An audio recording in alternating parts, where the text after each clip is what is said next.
or most of the costs in our films are labor costs, and those costs are captured through a job cost system. Whether the project is in a very early stage of just being conceptualized, or whether it's actively in production, each particular person is charging through a timesheet process to a certain job. Those costs are collected in various categories of labor. For manufacturers that make batches of unique or customized products, costs are often tracked and reported by each individual job order. Job cost accounting systems use a perpetual inventory approach to track the specific ongoing costs of creating product.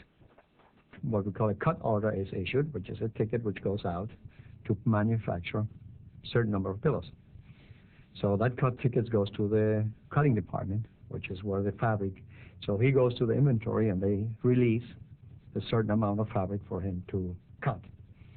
So once he cuts it, he scans into his computer, into his terminal, how much fabric did he cut. So that then gets automatically taken off inventory. Once he cuts it in the right sizes and pieces and so on, he passes it on to the printing department. Again, they scan it in as having been received. We usually cut, so you work by bundles.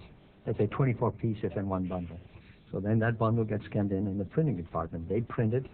When it gets from the printing side to the sewing side, again they scan it in.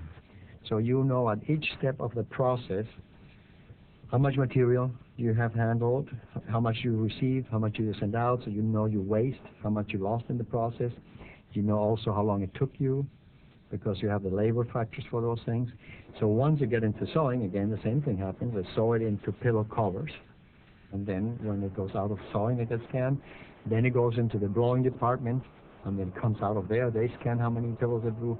So it's a track of information from the very beginning of the process to the end, until it gets either put into inventory as finished goods, or it gets shipped out of the door, and then it becomes a sale. So that information gets captured on a real-time basis. Job order cost accounting tracks the specific costs of producing each job, and is commonly used in construction, printing, machine shop, and custom furniture businesses. When a job is begun, it is assigned a job number, and all costs associated with that job are recorded together on some form of job cost sheet. When we're awarded the job after bid, we will issue the job number, and we'll usually trade a job number for a set of budgets where we can set up the cost codes that we're going to eventually track the costs in. And those cost codes are universal in nature in the industry, and they will break the job down from the general conditions, which would be the project overhead, down to the labor involved by the general contractor, down to purchase orders where we're buying material, and subcontracts where we're subcontracting out all the work. Once that job is set up, then costs can start accruing into the project. We track those costs and keep them all in one sub-ledger of the general ledger, and they're tracked that way in order for us to maintain the controls we need in order to properly record the costs and then pay the bills. The job cost sheet records the direct materials and labor used to produce the specific order in question. Once the job is begun, these costs are tracked as work-in-process inventory. For example, when a steel truck comes in, every job has a job number, which is sequenced through the computer. And when they unload the steel truck, the steel is sorted, and it's the people that unload its responsibility to indicate on every piece of steel the job numbers. So we know exactly that piece of steel was allocated for this job. Time cards are the same way. The men fill out time cards on a daily basis for where they've worked. And many times in a day, they'll shift jobs 2 or 3 times inside the shop, and there will be different job numbers assigned to that. The constant flow of information in a job cost system allows for close monitoring by project managers. The reports that are generated, we have one that summarizes labor, a labor distribution report. It is a listing of all the employees who have been charged to that project, the number of hours, and the dollars. And this is important for the project manager to receive it timely and review it timely, because in 2 more weeks, that's ancient history in his mind, and the time to correct it is then. We also have just a general job cost summary that will list all the cost codes as defined by each individual project. It will in turn show an original budget. It will show a revised budget based on change orders or revisions that have been approved by the owner or the company. Then it starts tracking the actual data that has incurred to that date. And that would be the hours incurred, the dollars associated with those hours, the dollars that we've charged to the project for the various cost codes. We meaning the people that sell the work, are given weekly reports showing them exactly where their costs are coming in at in relation to what they had estimated the job for.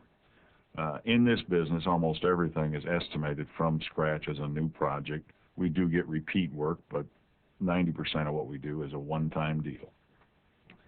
From that, we have to be able to say we're on track or we're not on track. When the job is completed, overhead is allocated and the job cost sheet is completed. Finished goods are moved out of production, and similarly, the accumulated costs are moved out of the work-in-process inventory and into the finished goods inventory. In manufacturing, the cost of materials, labor, and overhead are entered into account as they are purchased and applied to production. In other words, the cost buildup in the accounts roughly parallels the movement of products through the factory to their eventual sales and reflects a perpetual inventory system. As materials are purchased, the cost is recorded as an increase in the raw materials inventory account. A requisition for direct materials from production triggers an increase in the goods in process inventory account and a reduction in the raw materials inventory account. A requisition for indirect materials triggers an increase in factory overhead and a reduction in the raw materials inventory. Goods in process inventory is increased for direct labor costs transferred from the factory payroll account. Factory overhead is increased for indirect labor costs transferred from the factory payroll account. Factory overhead is also increased for other actual overhead expenses by transferring these costs from related accounts. Goods in process inventory is increased for factory overhead costs. As jobs are completed, their costs are transferred by increasing finished goods inventory and decreasing goods in process inventory. Finished products sold to customers increases cost of goods sold and decreases finished goods inventory. The sale to the customer at retail would also be recorded.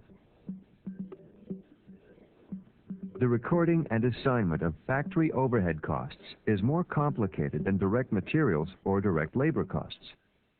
This is because overhead costs are indirect and consist of many different fixed and variable items.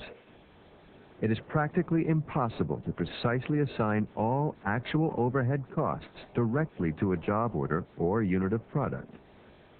For reasons of simplicity, efficiency, and consistency, companies may allocate overhead using a predetermined rate based on a measure of activity that is common to all their products and services. Many companies use direct labor hours as their allocation base. Some use machine time. The most important factor in choosing a base for overhead allocation is that it be meaningfully connected to products produced or services delivered, an issue we'll explore further in future lessons. Let's look at the basic calculation for the predetermined overhead allocation rate. The rate is usually determined annually.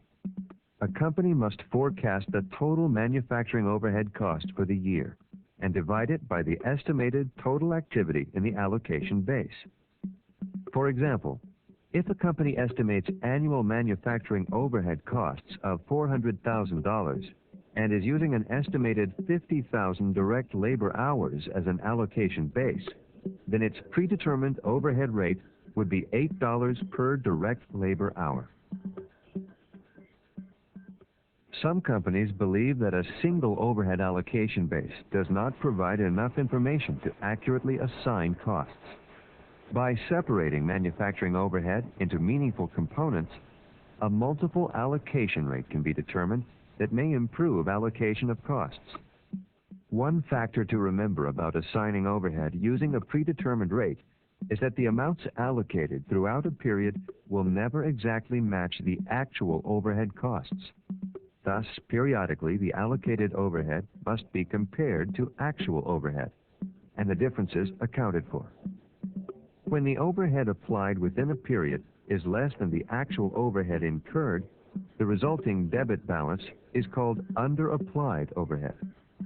This amount, when insignificant, is typically allocated or closed entirely to cost of goods sold. When the overhead applied exceeds the actual overhead costs for the period, it is called overapplied overhead. It is treated similarly, but this time debited to manufacturing overhead and credited to cost of goods sold. Closing out underapplied overhead increases cost of goods sold, and closing out overapplied overhead decreases cost of goods sold. Closing a material amount of under or overapplied manufacturing overhead to cost of goods sold is not appropriate.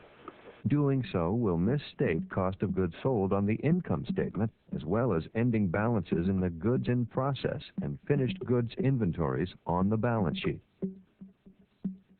A material amount of under or overapplied overhead is allocated to ending goods in process, ending finished goods, and the cost of goods sold, based on a percentage of overhead currently allocated to those accounts.